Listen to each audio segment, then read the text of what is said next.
Hello बच्चों, तो कैसे हैं आप लोग। आज हम लोग केमिस्ट्री का चैप्टर 5 उपसहसंयोजी यौगिक पढ़ते हैं। उपसहसंयोजी यौगिक को इंग्लिश में कोऑर्डिनेट कंपाउंड कहते हैं। उपसहसंयोजी यौगिक के कई सारे नाम होते हैं। उपसहसंयोजी यौगिक या संकुल यौगिक या जटिल यौगिक या संकुल लवण या जटिल लवण या संकर लवण सभी एक ही हैं। उपसहसंयोजी यौगिक के कई सारे नाम हैं, ये दिए गए हैं। जो उपसहसंयोजी यौगिक की डेफिनेशन जो है, उपसहसंयोजी यौगिक की डेफिनेशन, ऐसे यौगिक जिनमें केंद्रीय धातु जो डी ब्लॉक के तत्वों के अंतर्गत ही होगी। ठीक है, ऐसे यौगिक जिनमें केंद्रीय धातु धनायन या ऋणायन या उदासीन मूलक के साथ या लिगेंड्स मिलकर उपसहसंयोजी बंध बनाते हैं, तो ऐसे यौगिक को संकुल यौगिक या लवण कहते हैं।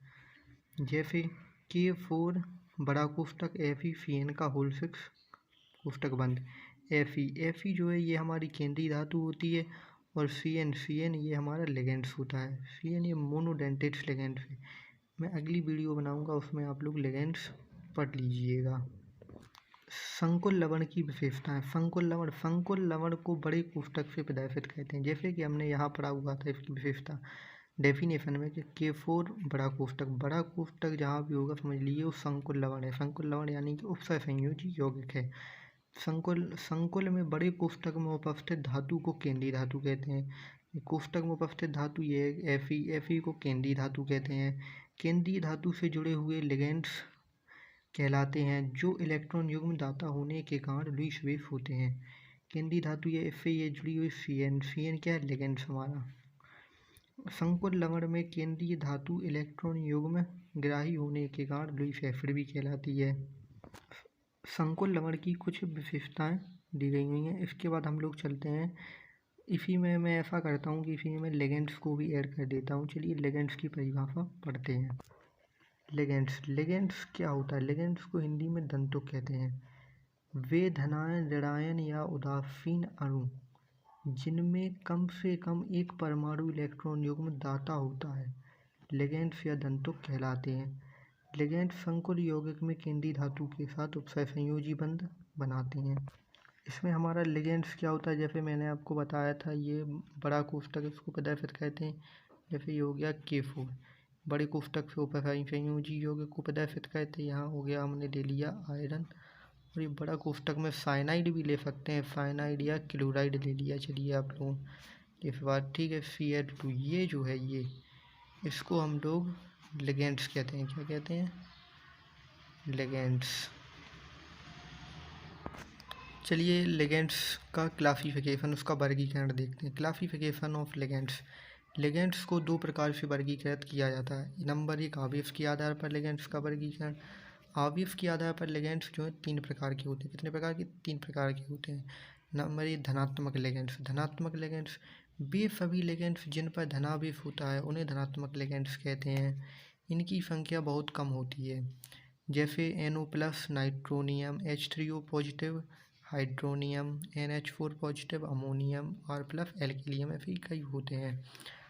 IUPAC नोट में दिया गया है। जैसे एक IUPAC में इनके नाम से ही पहचाना जाता है। IUPAC में जैसे क्लोराइड है, तो क्लोराइड को अपन लोग क्लोराइड ही पढ़ेंगे। या फिर दूसरा है ऋणात्मक लिगेंड्स वे लिगेंड्स जिन पर ऋण आवेश होता है उन्हें ऋणात्मक लिगेंड्स कहते हैं।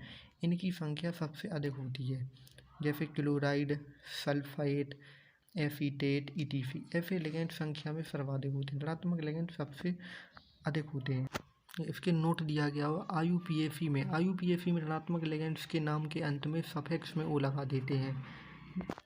जैसे सल्फेट है, सल्फेट को हम लोग इंग्लिश में क्या पढ़ते हैं। जैसे सल्फेट का फॉर्मूला क्या होता है, SO4। इसको हम लोग क्या पढ़ते हैं, सल्फेट। तो सल्फेट को हम लोग जो सल्फेटो कर देंगे, इसका नाम बनाते समय IUPAC में हम लोग सल्फेट को सल्फेटो पढ़ेंगे। ठीक है। तीसरा हमारा उदासीन लिगेंड्स। ऐसे लिगेंड्स जिन पर कोई आवेश नहीं होता उन्हें उदासीन लिगेंड्स कहते हैं। ये संख्या में ऋणात्मक लिगेंड्स के बाद होते हैं। जैसे H2O जल को हम लोग एक्वा पढ़ेंगे। CO कार्बन मोनोऑक्साइड, इसको हम लोग कार्बोनिल पढ़ेंगे। NH3 अमोनिया को हम लोग IUPAC में अमीन पढ़ेंगे। CH2NH2 का होल ट्वाइस, इसको हम लोग EN मतलब एथिलीन डाई अमीन। EN, ये सिर्फ हम लोग जो लिगेंड्स में ही पढ़ेंगे, यानी कि उपसर्ग संयोजी चैप्टर में जो लिगेंड्स के नामकरण पूछा जाएगा सिर्फ उसमें ही इनके नाम एथिलीन डाइअमीन ऐसे लिखेंगे। जैसे C5H5NF पाई, यानी कि पाइरिडीन।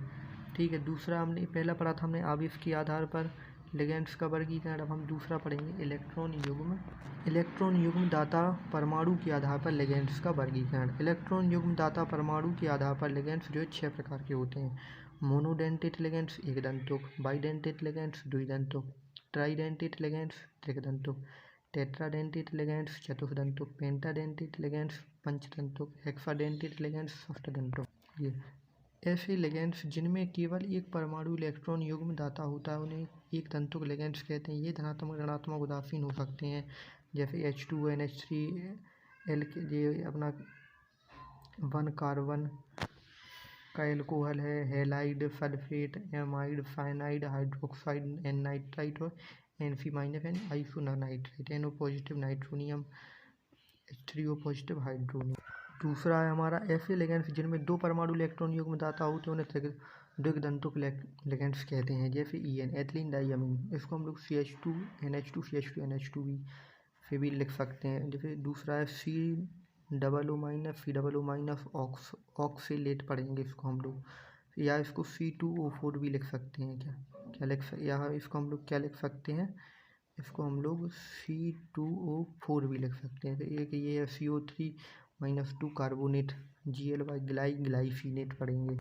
हमारा तीसरा ऐसे परमाणु जिनमें 3 परमाणु इलेक्ट्रॉन युग्म दाता होते हैं उन्हें त्रिदंतुक लिगेंड्स कहते हैं। जैसे डाईएथिलीन ट्राइअमीन, यानी कि DIN। ऐसे लिगेंड्स जिनमें 4 परमाणु इलेक्ट्रॉन युग्म दाता होते हैं उन्हें चतुर्दंतुक लिगेंड्स कहते हैं। जैसे ट्राईएथिलीन टेट्राअमीन, TRIEN। ऐसे लिगेंड्स जिनमें 5 परमाणु इलेक्ट्रॉन युग्म दाता होते हैं उन्हें पांचदंतुक लिगेंड्स कहते हैं। जैसे EDTA-3 एथिलीन डाइअमीन ट्राईएसीटेट आयन। ऐसे लिगेंड्स जिनमें 6 परमाणु इलेक्ट्रॉन युग्म दाता होते हैं उन्हें षटदंतुक लिगेंड्स कहते हैं। जैसे EDTA-4 एथिलीन डाइअमीन टेट्राएसीटेट। ठीक है बच्चों, ठीक, ये वीडियो के अंत यही तक ख़त्म होती है। अब हम लोग मिलेंगे कल अगली वीडियो में।